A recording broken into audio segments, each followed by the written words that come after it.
All right, let's go ahead and get started. Again, welcome everyone. I'm Philip Osteen, Dean of the University of Utah College of Social Work. Welcome to the final presentation of the 2022-2023 Grand Challenges for Social Work series.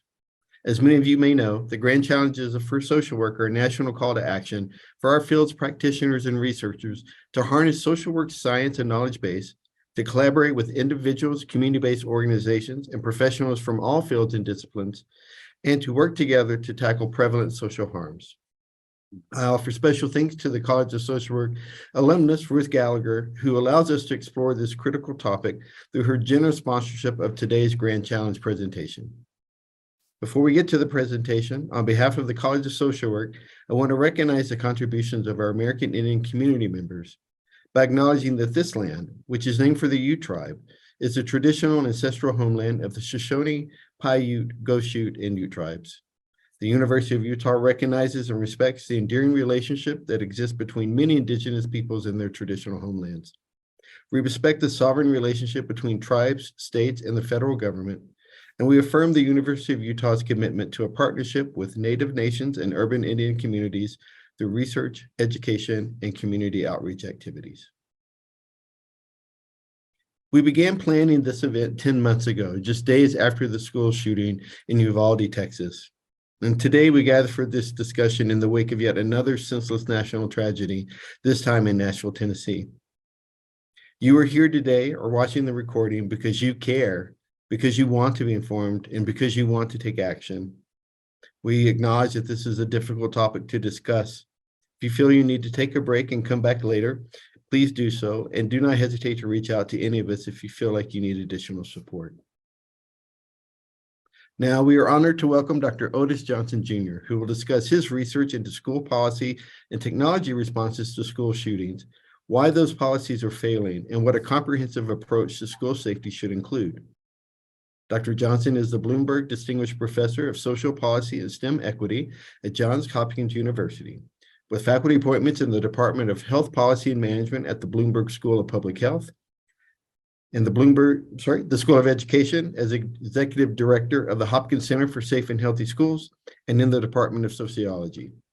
He also directs the National Science Foundation Institute in Critical Quantitative, Computational, and Mixed Methodologies, and this past July began his 3-year terms as co-editor of Sociology of Education, a journal of the American Sociological Association.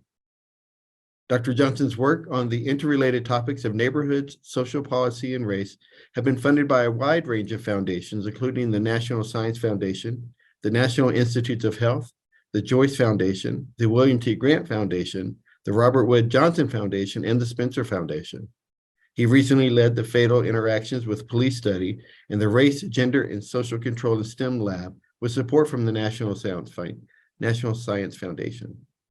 A transdisciplinary scholar, his work appears in the leading journals of 11 scientific disciplines and fields. Additionally, Dr. Johnson often participates in panel discussions and serves as an expert in these areas. Following his presentation, Dr. Johnson will have a few minutes to take questions.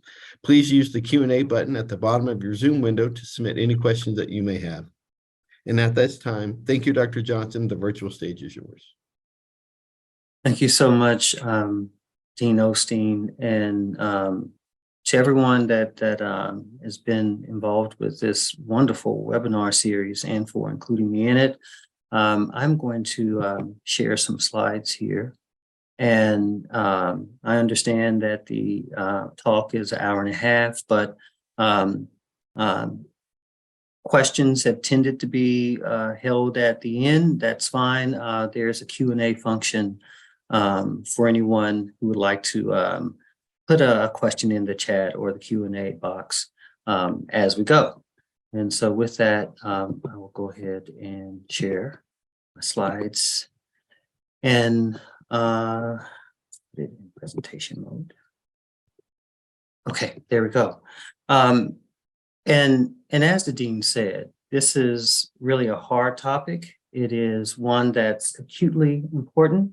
And it's one that's happening now and unfortunately may happen in the near future.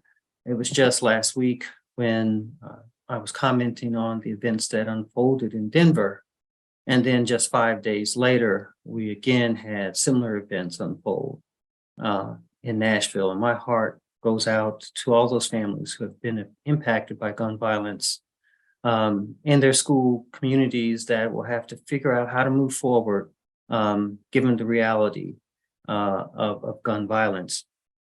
So this talk will draw from some work that I've done that's been supported by the National Science Foundation. I'm grateful to that support, and also my collaborators here. At the time, they were all graduate students, except for Dr. Sharita Butler Barnes, who's at the Brown School at Washington University in St. Louis.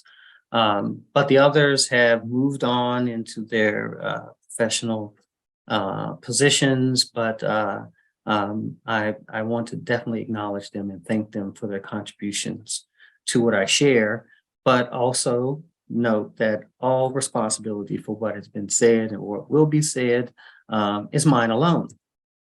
So the agenda, I wanted us to first talk about the challenge, and given all of the media reports, it may be kind of hard to understand where exactly are we in terms of schools violence and gun violence in particular. So I definitely want to address that. I want to also talk about hardening of schools. And though I don't like the distinction between hardening and softening of schools, I think it's much more nuanced and complicated than that. We're going to go with it and talk about some of the features within schools that have been adopted in response to mass shootings within schools. And I also want to talk about the impact of hardening schools in terms of equity, especially racial equity in this case, learning, mental health, and then perhaps what I might call some opportunity cost, us going down that path versus other paths that we might take, and whether there's a benefit or whether the costs outweigh those benefits. Also, I want to outline what I think is a more comprehensive approach. It is not all inclusive, this approach, but it definitely has 6 key elements that I think are essential to our path toward a safer and healthier school. And then I'll take your thoughts and questions. Again, feel free to put those in the chat box or the Q&A feature as they arrive.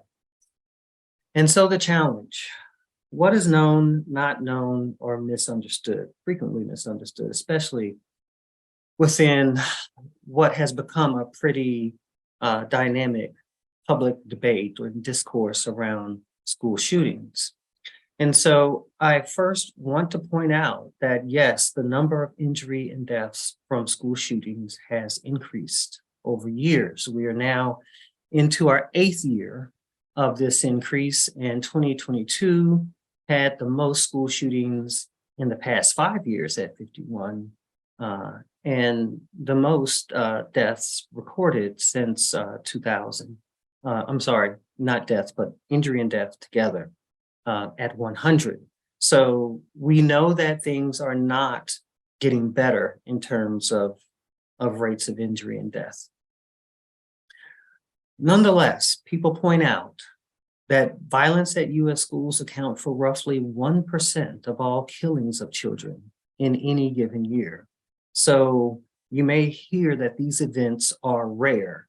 That doesn't mean we should not be concerned about the trajectory, which I think, as you saw in the last slide, has been moving in the wrong direction. We want those injury and death rates to go down.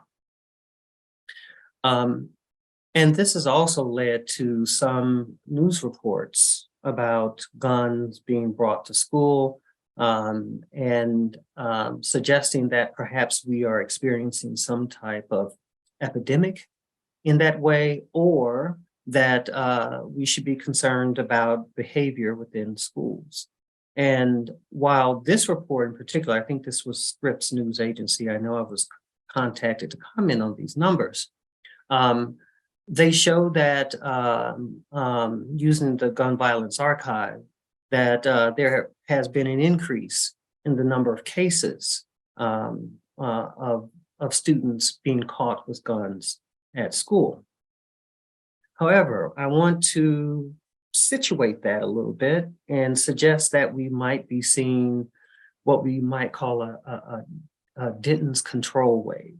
Okay, so when I say a control wave, you should think about crime wave. Crime wave is this thought that somehow, for some reason, there's a spike in crime, and we might call that spike a crime wave. Well, a control wave actually suggests that what is changing is our ability to detect weapons. And that's one of the problems with using rates of arrest or detection of weapons within schools to understand possession. It's because those rates might be increasing because we're installing more cameras, we're installing more facial AI within schools, and getting a little bit more vigilant in pat downs and screenings of students. So actually, surveillance increases those odds of being caught, which in turn increases arrests, despite there being no real increase in the rates of gun possession. And in fact, if you look at these data from the National Center of Education Statistics, you actually can see we're in a decades-long decline in reports of carrying weapons. And in this case, they are student reports of carrying weapons within the last 30 days. Why this is so important is because the number is far greater than what Scripps is suggesting is increasing, right? Their numbers are only in the hundreds, but if these reports are right, if you have 20% of the school population in grades 9 through 12 carrying weapons to school or reporting having carried a weapon in the last 30 days to school, we're actually talking about over 3 million guns. So that is far more than the 400 or so that they are saying is going increasing over time. So my thinking is that we may still be in this decline. NCES has not updated these data, so we don't know for certain. But I haven't seen anything that suggests that there are more weapons in school today than there have been in the recent past. But yes, mass shootings are on the rise as well. And as you can see, I've circled the mass shooting box here for your attention. In 2016, it was just 383, but now we're up to 647 in 2022.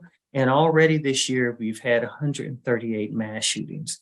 I think this is really key here because, yes, school shootings are rare, but when you put them in the context of mass shootings, I think it becomes even more important that the public engage and seek remedies and apply pressure to lawmakers to address the issue. In this case, we can think of this as there being at least 2 to 3 mass shootings every day for the first 2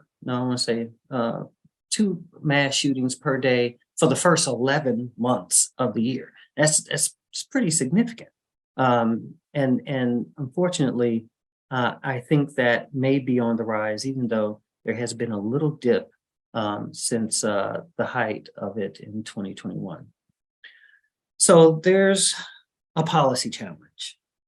How do we stop year-over-year increases in injury and death, in particular within schools, due to mass shootings? And I would amend this policy challenge by adding, how do we stop mass shootings that tend or appear to be trending up instead of down? So one of the responses, though, to that question has been via lawmakers, school district officials, is to harden schools. And in that, they create this infrastructure of safety, which within sociological theory is about social control. And so I want to define social control in its more classic sense, Durkheimian sense, about the internalization of shared norms. Sometimes it could be a repressive moral code, as Massey says, meaning stigma, ostracization, these other things might be applied to make sure people conform to what we believe is normative for that context or community. However, there's formal social control as opposed to that informal social control. That is how governments and laws and institutions seek obedience, conformity. It's the regulation of social life. It's also a reaction to perceived deviance. And as Janowitz said long ago, that even a pretty effective social order will require an element of coercion. So think about formal social control as what state agents do, such as schools, and informal social control as something that might be achieved through, let's say, a neighborhood watch group, for example, would be an example of informal social control. So this infrastructure of social control within schools is quite prominent, though, right? It's not just about law enforcement, even though it's there and it's important. It's also about cultural policing. It's about dress code, for example, and how long can people have hair and what can they wear? And oftentimes that is seen as disruptive to educational settings and is subject to law.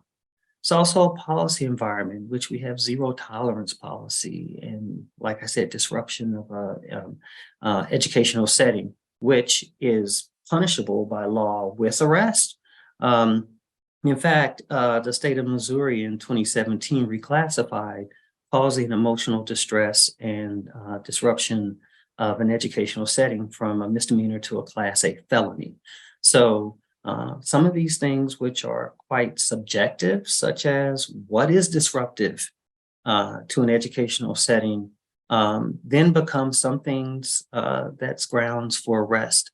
And that's just a few of these different components of social control. I'm not going through all of them here, but no technologies is one that we will talk about with the rollout of AI and facial recognition programs within school buildings, and some other ones here listed as well. And feel free to ask me any questions about any of these in the Q&A. And so just some examples of how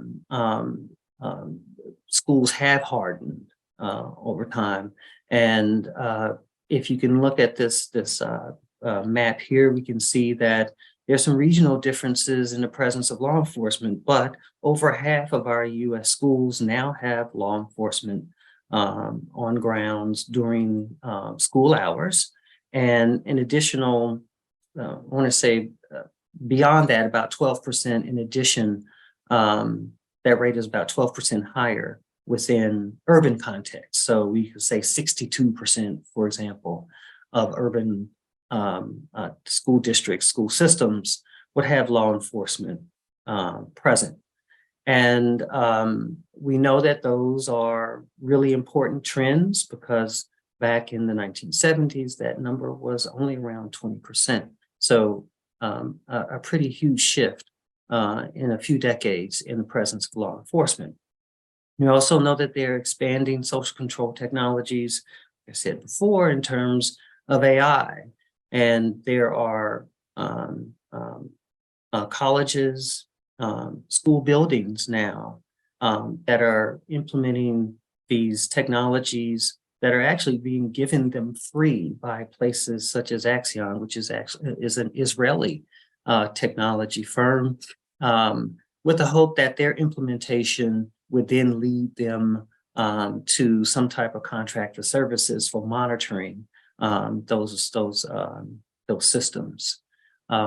So there are lots of questions about how safe will AI keep us within schools, or instead, would it exacerbate some of the same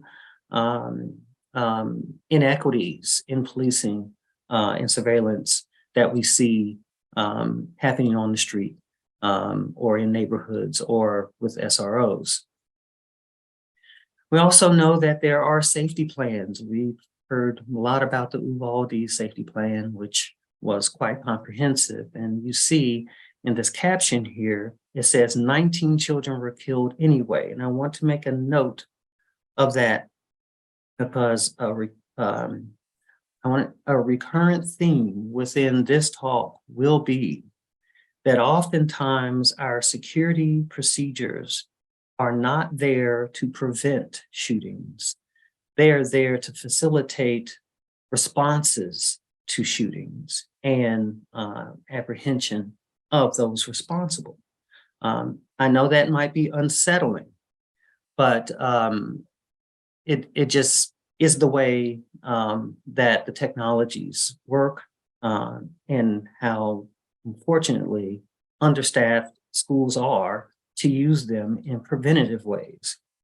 And we also see that some states are pushing to arm teachers.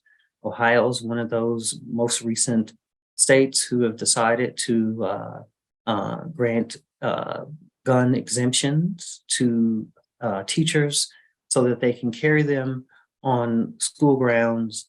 And in this case, with very little training, and they felt that it was important to reduce the training in order to get beyond the barriers to actually getting those guns on campus. So thinking about how the teachers will actually use the firearm and how to make the use of the firearm safe, even within cases where it's justified, has not been something that's been part of most of these schools' safety plans. So the next question that we have to consider, given where schools have gone, right? After each shooting, there tends to be a doubling down on what has already been implemented. In other words, more law enforcement, more surveillance, more security features. And that has led schools to have what I think are average levels of security and safety strategies and technologies. And the question then is, what does that do for equity within schools? How does it impact equitable learning? How does it impact students' mental health? And are there opportunity costs? Meaning, are there ways that we can secure these settings without undermining any of these, equity, learning, or mental health? And so that, I think, is a critical question, and one that is not getting as much traction within the media. Every time I'm talking about the issue on TV or in the news, I am making sure that I mention that there are consequences to our use of these technologies, and there are consequences to the presence of law enforcement on school grounds. So these are just hard questions and hard trade-offs that we need to be mindful of, because schools, the primary mission of them is still to educate kids. So how have we been doing? Well, between 2005 and 2014, law enforcement in San Bernardino, California arrested about 7,000 minors on the streets, but over 30,000 while serving schools. So this whole mass incarceration movement within the US has not missed schools. And in fact, I might say that now a significant proportion of the incarcerated have been introduced to prisons, or at least the legal system, through schools. So now we have, and this is not An outlier here. San Bernardino is a horrible example here, right? Maybe leading the pack. But I want to say that there are a number of school systems that have these disproportionalities where kids, if they're involved with the legal system, they get there through schools. And then there are also disparities according to race. And here I just focused on one group, but of course there may be, well, not maybe, but I know there are also disparities for Latino, Latinx groups, also indigenous populations, for example. And here we see once again that these rates are aligning with the hardening of schools. In other words, there's been a 5% jump between 2013-14 school year and 2021 in actual referrals to police. We know those schools that have officers have a 12% higher referral rate of students to police for arrest than schools that do not have them. We also know that there have been increases in, I want to say intersectional increases for Black males and Black females in terms of their suspension since 1973. So year over year, decade over decade, increases in suspension rates. And then also there's an intersection here with disability where there's a 77-day instruction gap between Black and white students with disabilities due to suspension. So we see that gender, disability, and race all collude in a way to make for really horrible experiences or challenging, problematic experiences for Black students. We know this begins early in preschool with disproportionate suspension rates. And we also know that it continues throughout the procedural justice continuum. And here I use my own state here, Maryland, where we have disproportionalities in intake between African Americans and non-Blacks in this case, from intake to secured detention to juvenile corrections to adult court transfer. And that these statewide rates increased from 2016 to 2018. So again, it just seems as though we're moving in the direction of stiffer sanctions, stiffer penalties, more punishment, when I think at least equity would suggest we should eliminate the disparity, if not put in other approaches that might lower the experiences of use with procedural justice. There are also health impacts. For youth who live in neighborhoods with a higher rate of invasive police stops, seeing police officers may trigger general anxiety and fear. And this was Abigail Sewell's work. Also, Lejwe and Fagan did a similar study and found that young men of color and their experiences with frequent police contacts in schools and neighborhoods related to anxiety symptoms and led to greater problems within schools. Again, we know law referral rates of youth are 12.3% higher in schools that have SROs. And we know that incarceration is one of the most disruptive health experiences one can have over the life course.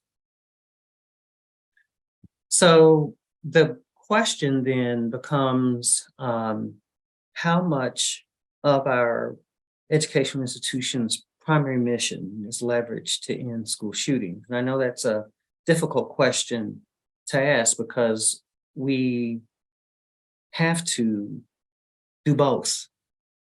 But there is no way to decouple learning from school safety. We have to be interested in both to make sure that we can achieve both. And then also, are there other ways to meet the challenge without impairing the primary objectives of teaching and learning? And I believe there are. I'm a firm believer that doubling down on what does not work is not going to get us where we need to go. I also think the data that I showed in the first couple of slides suggests that we're moving in the wrong direction with greater rates of injury and death, even though we are also implementing more social control strategies. So at least what we have done to date has not stopped an increase in rates of injury and death. So I suggest that we think about what might be an alternative to these alternatives. And to demonstrate how costly our current path is, I'm going to refer to two different studies here that I co-authored with my former graduate student who is now a faculty member at the Brown School, Jason Jabari. So in this first study, we asked what effect, if any, does surveillance have on academic outcomes? Again, thinking about the surveillance punishment relationship here, because we've been preoccupied with punishment. You know, suspensions, what does that do? Does that keep schools safer?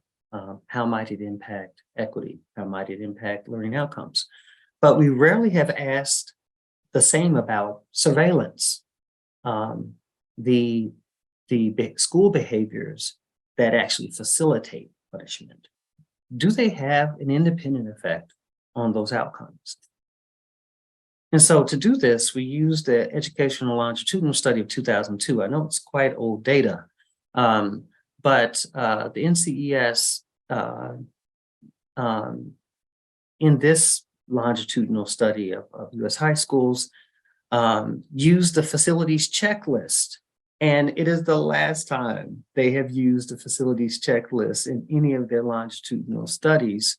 And the facilities checklist will give information about whether there's graffiti on the walls, whether the doors are chained, whether there are doors on the bathroom.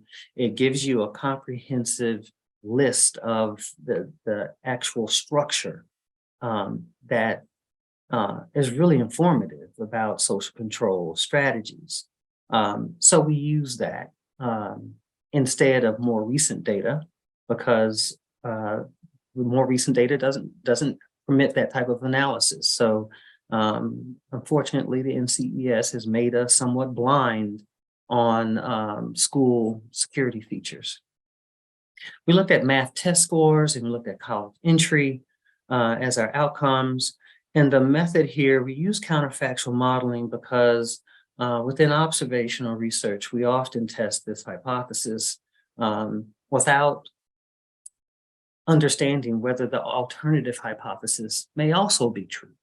And so in this case, we end up generating average treatment effects for a group that is considered a treatment, such as those within high hardened, we call high social control schools or hardened schools, versus those who were in the alternative, which would be those schools that ranked lowest on their reliance on school technologies and so forth. We use machine learning estimated propensity scores to equalize the probabilities of attending either of those school types, right? And we equalize those probabilities based on a number of covariates at the neighborhood level, at the school level, and at the individual level. Of course, we made sure that those were balanced, and we used a sensitivity analysis as well. In creating this treatment, we used metal detectors and cameras. We used measures of random dog sniffs, contraband sweeps, drug testing, closing the campus for lunch, uniforms, enforcing strict dress code, clear book bags, badges for students, all those things that relate to surveillance, basically. And then we segmented that distribution of schools on those factors into thirds. And we called the highest third schools that were high social control schools or the most hardened.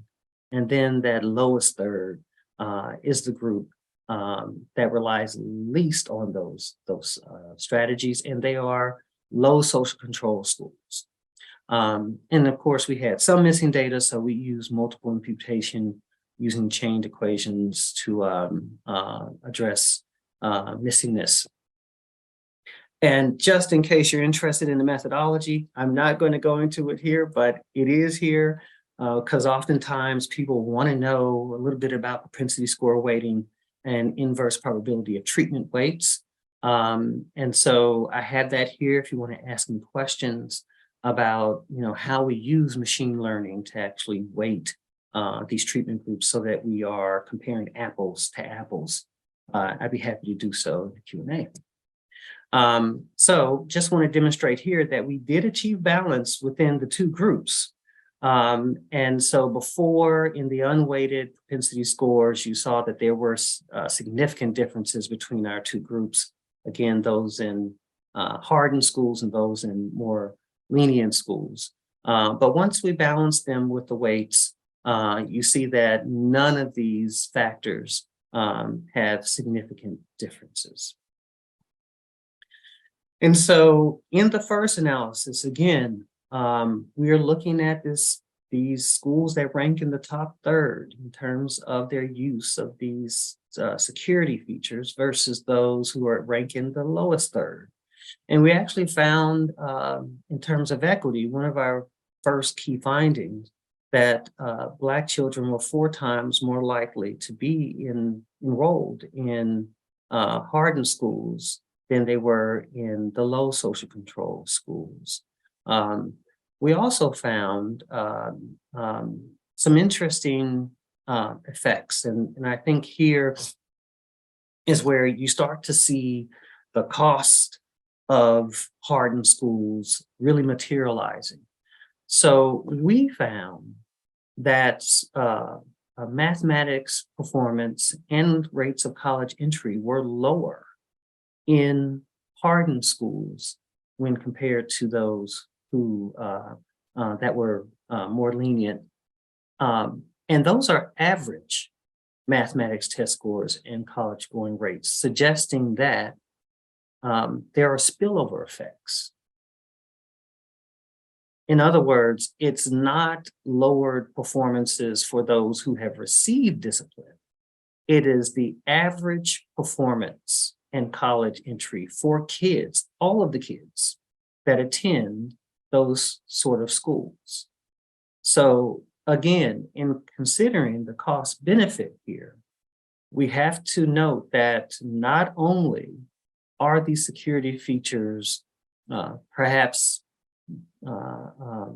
being most unequal for African Americans because they're more likely to be enrolled there, not only is it more likely to catch those kids who are disruptive or those kids who might bring a gun to school, it also levels the average test performance and college going rates of those who may not even be targets of discipline.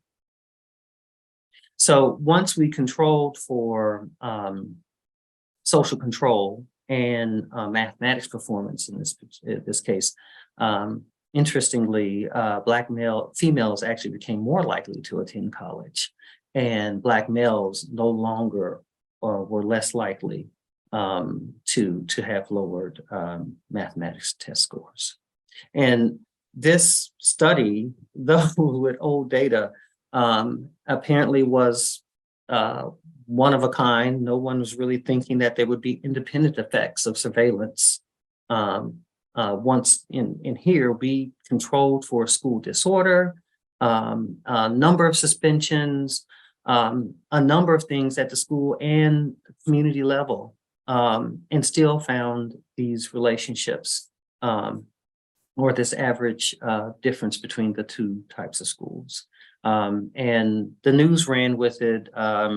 Last year, this study had over 400 media mentions because, of course, right now we are really seriously trying to figure out how to make schools safer.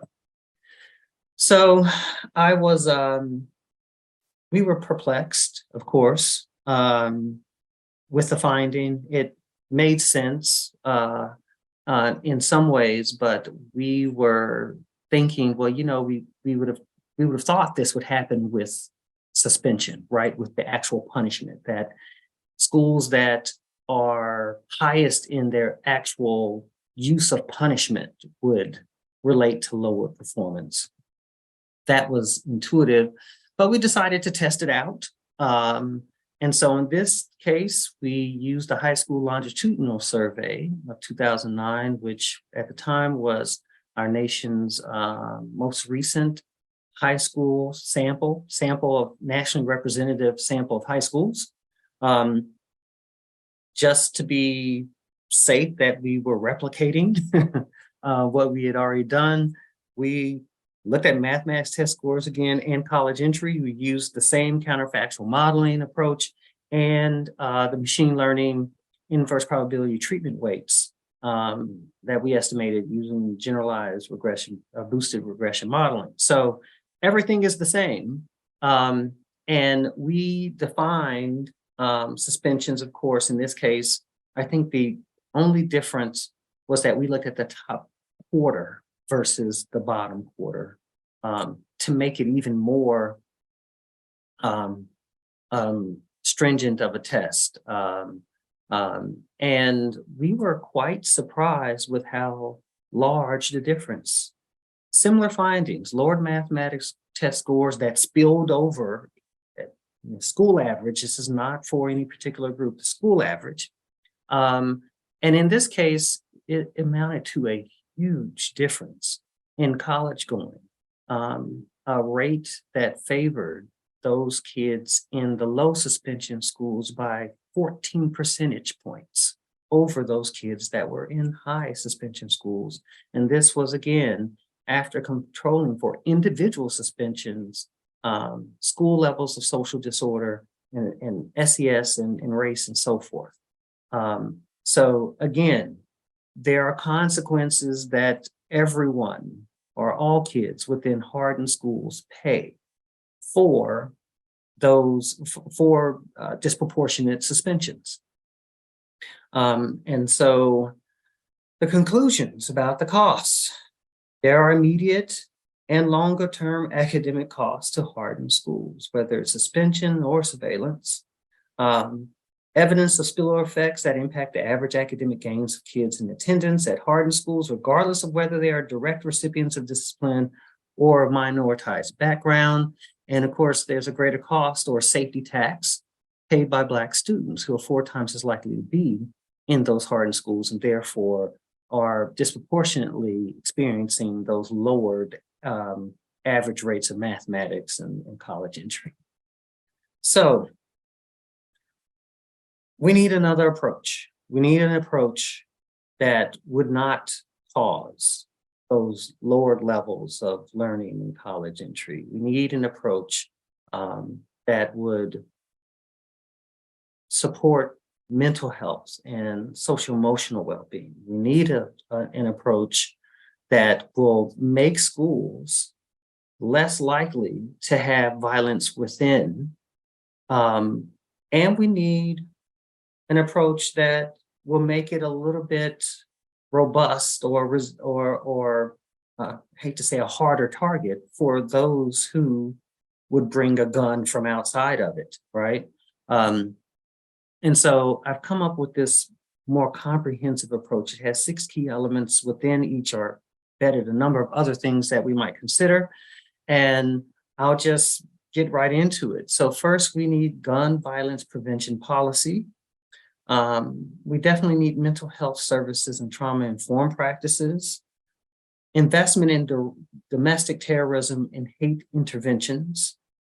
We need restorative justice programs and practices, socio-emotional well-being to strengthen attachment, and then comprehensive-based, school-based security plans. And I'm going to go through each of these And I think that'll put me probably right at an hour or so. Here we go. So gun violence prevention policy. And here the goal is to prevent access to an operation of guns by minors, mentally impaired individuals, those involved in domestic disputes, and two, military grade assault rifles for, at minimum, those who are ineligible to own handguns. And here I mentioned just a few supporting points. And a lot of this is grounded in policy. For example, we need to increase the age for ownership of assault weapons to equal that of gun ownership. So throughout, in many states, including Texas, where I just was, you can own a gun at age 21.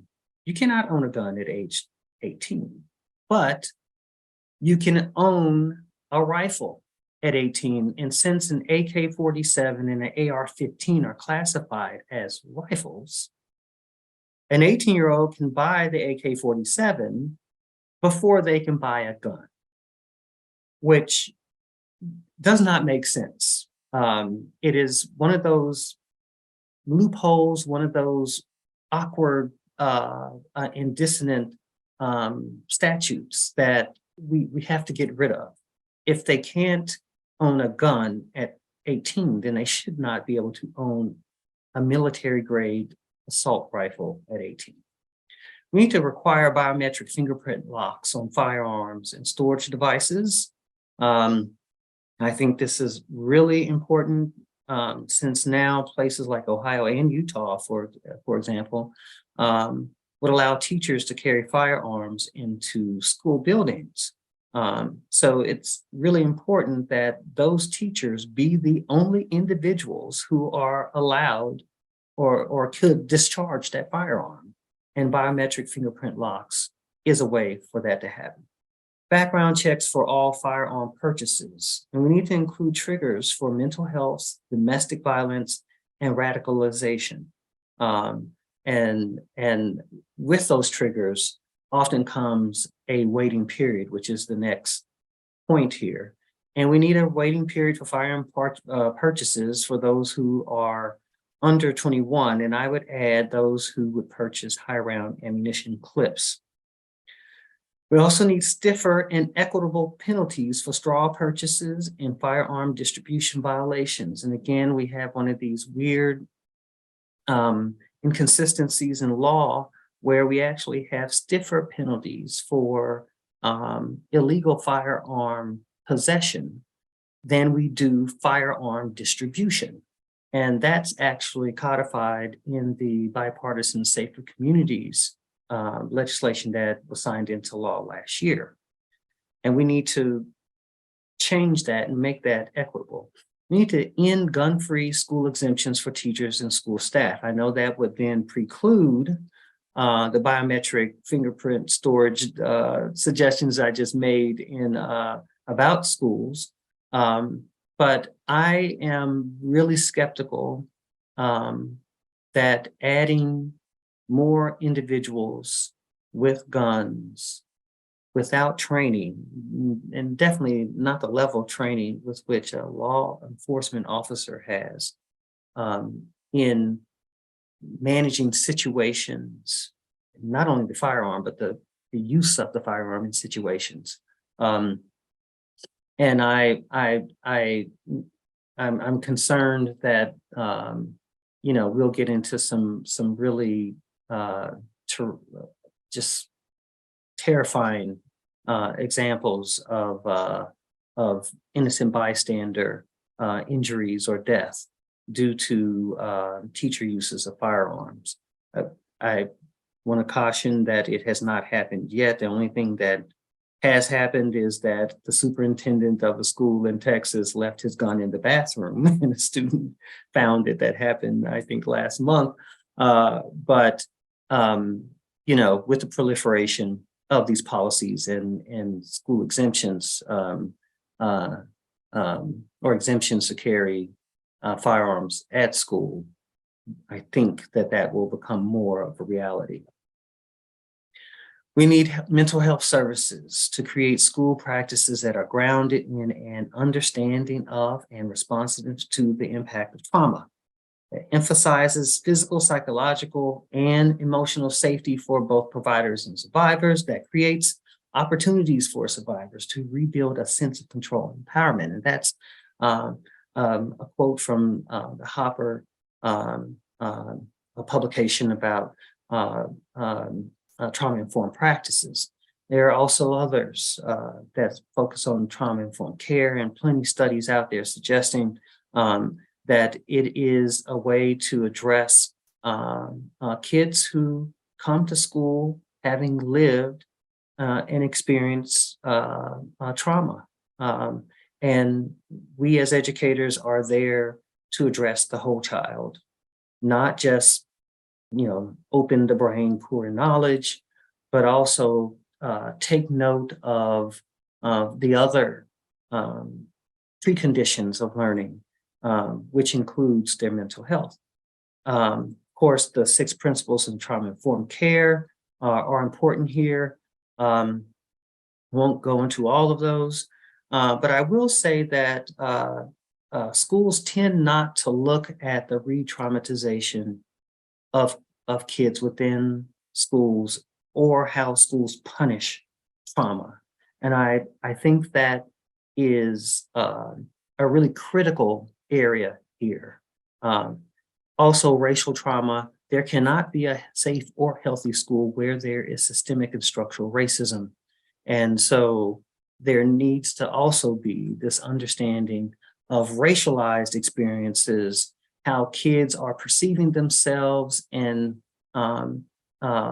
their identities, and how we are supporting culturally an affirming educational experience and growth for them. So definitely including not only just racial trauma, but also other populations that are vulnerable, that are within our schools, that may need additional support services, including those who have experienced abuse, LGBT populations, and so forth. Domestic terrorism and hate interventions. And I put this in here because the public discourse about school shootings or mass shootings in general, it has not been very careful about motive. Now, you'll hear motive when the police officials talk about it, but motive tends to be lost once we get into the policy realm. So if we're going to have effective interventions and solutions to these, then we've got to consider that, for instance, mental health and hate are not the same thing. They are conditions that need to be understood in order to generate effective solutions. So I'm in support of making distinctions between mental health and hate, and then coming up with and investing in interventions in that way. Unfortunately, the Trump administration 2017 rescinded funding that targeted what we would call domestic extremism, which included these groups, hate groups, and so forth. We need to expand research on the inspiration of white supremacy within school shootings and mass shootings in general, because there have been quite a few horrific events in the past few years, and we know that hate violence is on the rise. Unfortunately, the United States does not acknowledge, to the degree it does, the presence and the threat of white supremacy. And the only way that we can marshal resources and come up with effective solutions to it is if we acknowledge it exists, and that we set out in terms of research and science to address the phenomenon. We need to expand programs that offer services for de-radicalization. There's one such as Life After Hate. It's one of very few out there. But hopefully with greater resources, then we can come up with more effective interventions for domestic terrorism and hate-related mass shootings.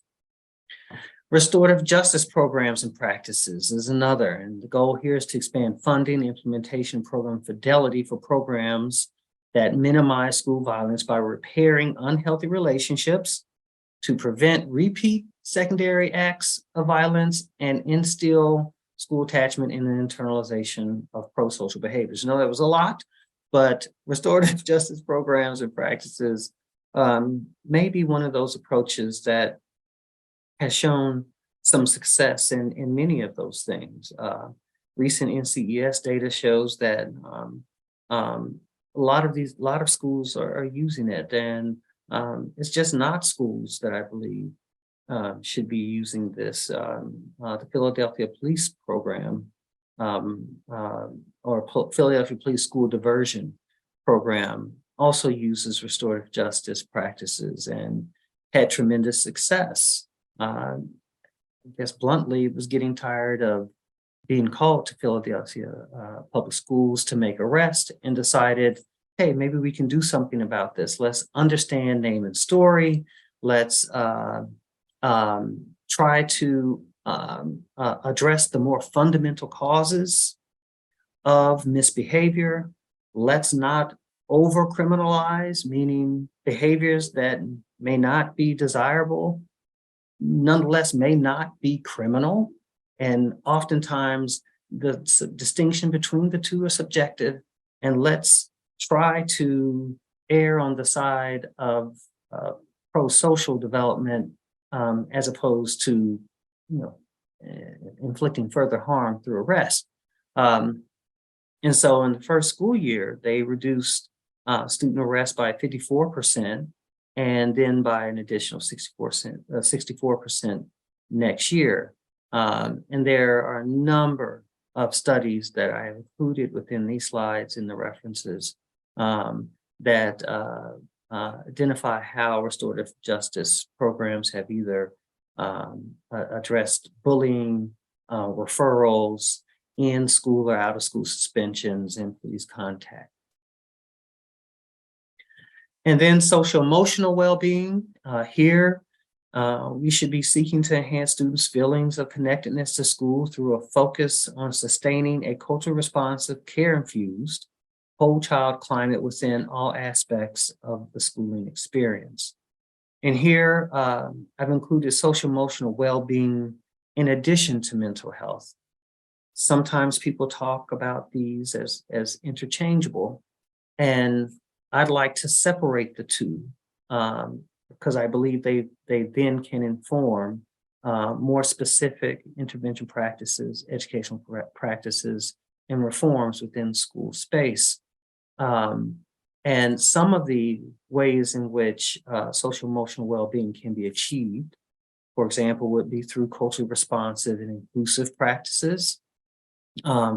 Children feel affirmed, that their background is seen as an asset as opposed to a deficit in their school experiences, leads them to greater learning, leads them to stronger school connectedness.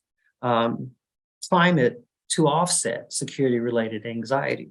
And this has also become very clear that kids, what we see as safety, kids sometimes see as threat, risk, unsafe environments, and even more directly as being treated as a suspect instead of as a student, being seen as suspicious and untrustworthy. And so these outcomes, I think, were really at the front of our mind when we were doing the surveillance work, because it's a way that without directly experiencing punishment, someone could arrive at feelings of unfairness through surveillance, and that they are being treated with suspicion as opposed to affirmation. So these climates, these affirming climates within schools, are really key to kind of offsetting all of this comprehensiveness that we might have in a school security plan. Self-care for educators is really important. We can't have, let me put it this way, our school environments would be healthier if our teachers are healthier, if they're cared for. School systems should be thinking about trauma-informed practices also for their school staff, along with socio-emotional well-being. And then parent contact and involvement. This is key to the extent we can kind of have that intergenerational closure between schools, families, and then the kids on site. It only strengthens the safety net and the feeling of being connected and taken care of. And then comprehensive school security plans, and this is my last one, I believe, to put in place procedures to respond to acts of violence on school grounds and facilitate the apprehension of individuals who break safety regulations, district rules, local ordinances, and state and federal statutes. So here, a security plan can be huge. The media was talking quite a lot, making note of Uvalde's very comprehensive security plan. And as you saw in the previous slide, some say it did not work. But these are just a few things that I want to focus on within that conversation. First, fidelity to implementation. You can have a security plan, but if there are weaknesses in its implementation, things that are not being carried out, then it creates a way in which the school is vulnerable to violence. So there needs to be an administrator who's responsible for compliance. And that, some might suggest that an SRO might be good for that role, but I'm thinking that a school administrator at least should be over the daily implementation of a school safety plan. It needs to be planned for. You need to plan for failures in implementation with redundancies. And school systems should not plan on hypervigilant implementation. When I say hypervigilant implementation, I mean there will be days when a person who is really not a student at that school is buzzed into the school because they look like a student instead of having to show their tag. There will be points at which you miss contraband through the entry point or whatever the surveillance system may be. It will not be fail-proof all the time. And so there needs to be redundancies in these plans for implementation failures. And then also you should understand that technology and surveillance are rarely preventative. And in this case, I was asked to comment on the city of Chicago's decision to spend millions of dollars on security cameras. And, I got hate email saying, of course, dummy, we should have security cameras. But the point I want to make here is that a security camera is not a deterrent. A security camera helps apprehend individuals after they've done something. But the only way in which a security camera becomes a deterrent is if you have resources for continuous monitoring. And that's the next point. And then oftentimes these technological devices become obsolete. And then you have to go out there and buy the newest version of it. And so a lot of schools out there have very old security features and no one monitoring them. And so that's why I say that these devices are rarely preventative.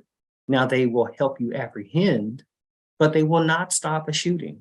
So if we're interested in lowering injury and death rates within schools, a camera is not the way to go.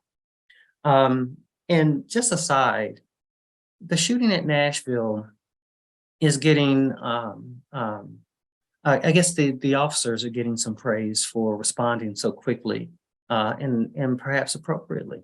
And, you know, I too am happy that there were fewer lives lost than what could have been had they not taken the action that they did. However, school officers are not prevention. We still lost 6 lives that day. And so, yes, some people may say we need school officers to do what they did, but I will respond saying we still lost lives, and school officers are not stopping the rise year over year in injury and death. So therefore, we need to try something new, something different. We need to include ethics for data biometric proprietorship, data collection disclosures, data sharing disclosures, and steps for opting out. And I put this in here because AI is being implemented within schools.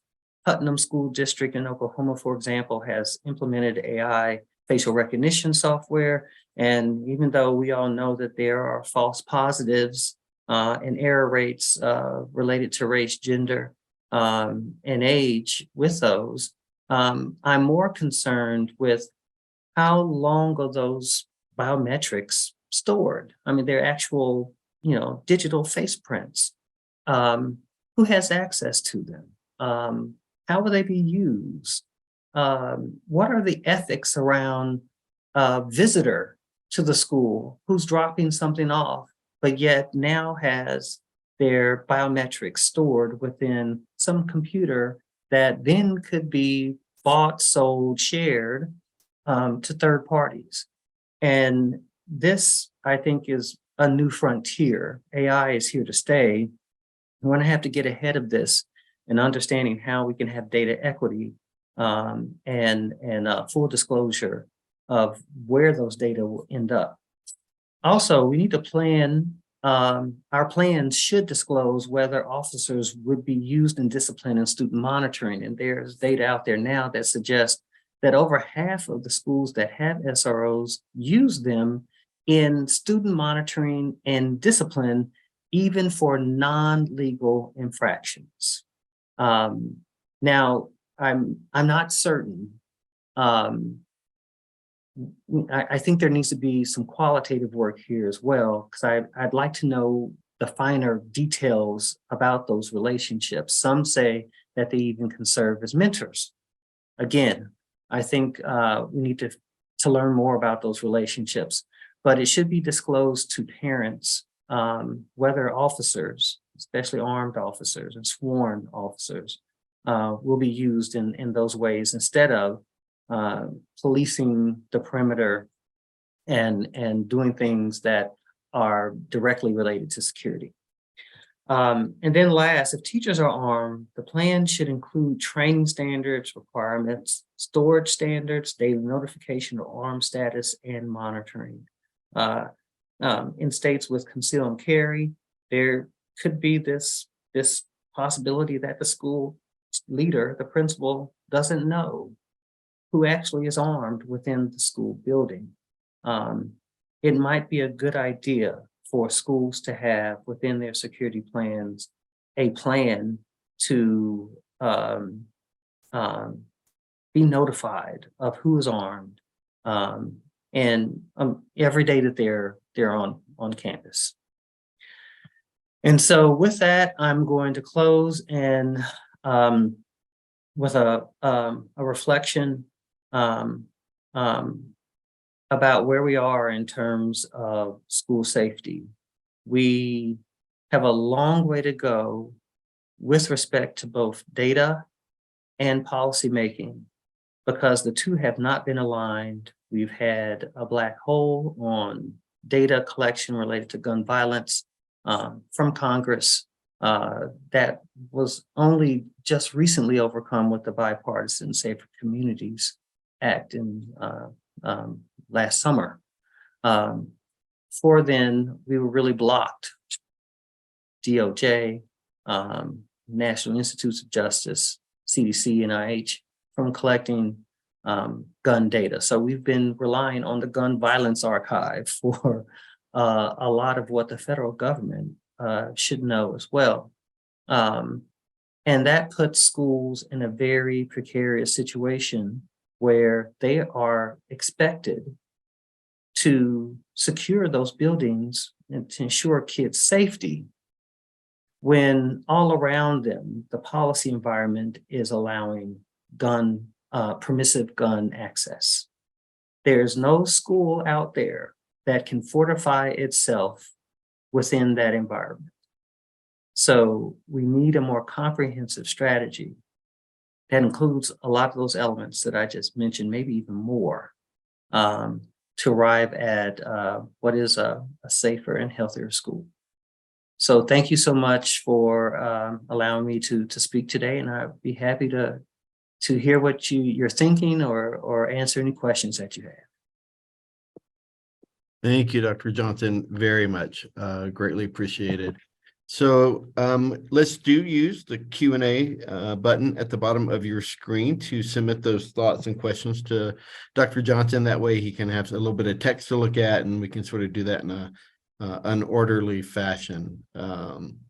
So I'm going to turn my screen back off, because when I do that, Dr. Johnson, you get the full picture. And I think as our guest, that makes sense, but I'll pop in and out as necessary to help moderate. Okay, great. I can start with a question that Jennifer asked, and she put it in the Q&A. It says, as someone who has worked in a K-12 setting for 10 years, I agree we need a new approach. I also validate your plan to address these issues. The problem is you are proposing that educational institutions incorporate services that ebb and flow with local and state budgets. When there are surpluses, non-academic services are implemented. When there are deficits, non-academic services are cut. How do you propose changing the mindset that mental health, SEL, and restorative services are not just supplemental services, but as critical to academic services and warrant adequate funding? That is the million-dollar question, Jennifer. It is something I totally agree with. It's also, and this is where I'm not disagreeing with you, but I'm going to point out that we are in an environment right now where school systems have resources and no guidance on how to spend it.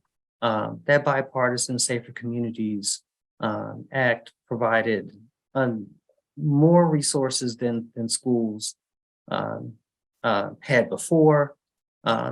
Even the COVID federal support contained quite a bit for mental health services. And we haven't seen the type of take up of more comprehensive approaches. What I am always asked about, I'm asked about $1 million surveillance systems and all this technology and more police officers. And I think schools tend to double down on what they've tried before or what they believe to work. So while I totally agree with you that there's this thought that these things are elective, I also see school systems with a huge amount of resources right now that could be dedicated to things that align with that Bipartisan Safer Communities legislation. And unfortunately, they are not using it in the way that I think is going to lead to the type of outcomes we desire. So there's a disjunct there. So yes, you're right. And it's something we're going to have to work on to make people believe that these services are fundamental to learning and should be part of all school structures, essential structures. But at the same time, I don't see schools on their own electing these things, even with the glut of resources now that have been in the past few years thrown their way.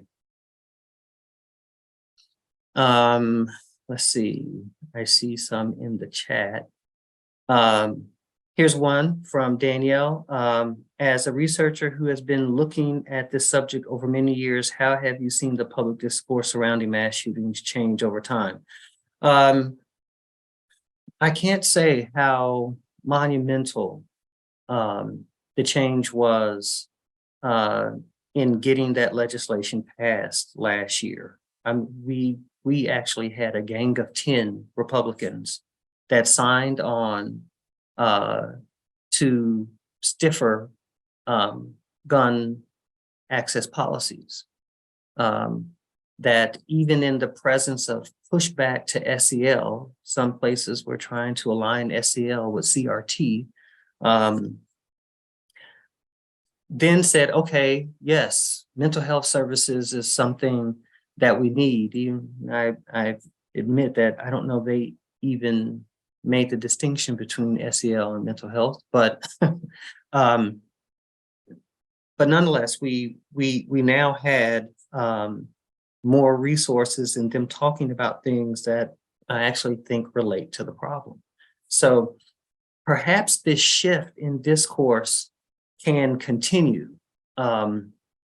We definitely continue to have those other conversations about ineffective remedies. I don't know how we can even measure the effectiveness of teachers having guns. That's going to be a hard one.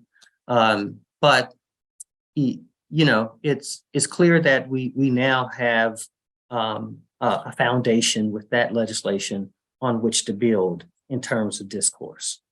So at least there's an end of the we will never talk about guns in government. I believe that hopefully that day is over. Now the next question, one from Jennifer, she says, what's the lowest hanging fruit? Is there something an individual school, maybe even an individual teacher, could realistically implement without additional support funding from a district or a state? Yes, most of the things related to socio-emotional well-being are definitely relational. I think a lot of the philosophical premises of both restorative justice practices and trauma-informed care are something that teachers,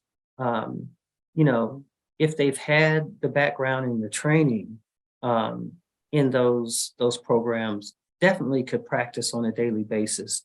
And they just may need to, unfortunately, read up on some of these programs in schools that have decided not to adopt RJP or ITC. But yes, teachers can make a big difference just staying attuned to where their kids are, understanding the challenges that they bring with them to school, being responsive, contacting parents, trying to be in contact with parents. I know can be a challenge itself, but hopefully if there's an attempt by the teacher to do so, it'll yield benefits for parents that are actually receptive to that. And then I'm going to go to the chat. Let's see here. So I think I already addressed that question. Are there any other questions? Are they allowed to unmute, or should we take more from or ask for more statements be put in the Q&A? Questions, comments? I think I'm comfortable if you are with people adding to the Q&A, or if you would like to go ahead and ask a question, if you raise your hand. I don't know, can we see when people raise their hands? I'm not sure, but Danielle, maybe you can help us moderate that from your end if somebody wants to raise their hand. Oh, no. So okay. Danielle said no. I'm so sorry. you- Yeah, we aren't able to raise hands, but please, yeah, if there's anything that is needing to be either in Q&A and chat, that'd be great. Okay.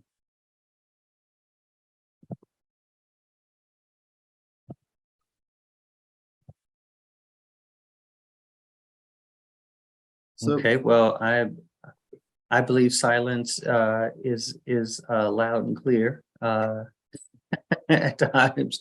But I really enjoyed the conversation. Thank you for the questions. And I'll turn it over to you, Dean Osteen. thank you, Dr. Johnson. So let me say thank you to everybody who really helped to make this event happen, and especially to you, sir. Dr. Johnson, thank you for joining us, and thank you for your scholarship on this critical issue.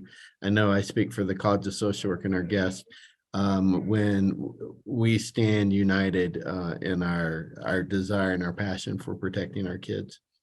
Thank you to everyone who joined us today, either live during the presentation or through the watching of the recording later on. To the College of Social Work Events, Development, and Public Relations team for your ongoing incredible work in carrying off this type of event for us. So also to say that the College of Social Work remains dedicated to this speaker series for the grand challenges of social work.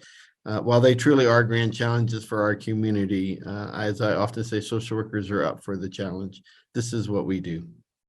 We hope that you will join us again in the 2023-2024 academic year as we delve into many more evidence-based research presentations addressing major challenges our society is facing. Please visit the college's event page for recordings, CEU, quiz links, and information on all of our upcoming events. Again, thank you for being a part of today's presentation. Be kind, be safe, and be well. And thank you, sir, for being here. Thank you.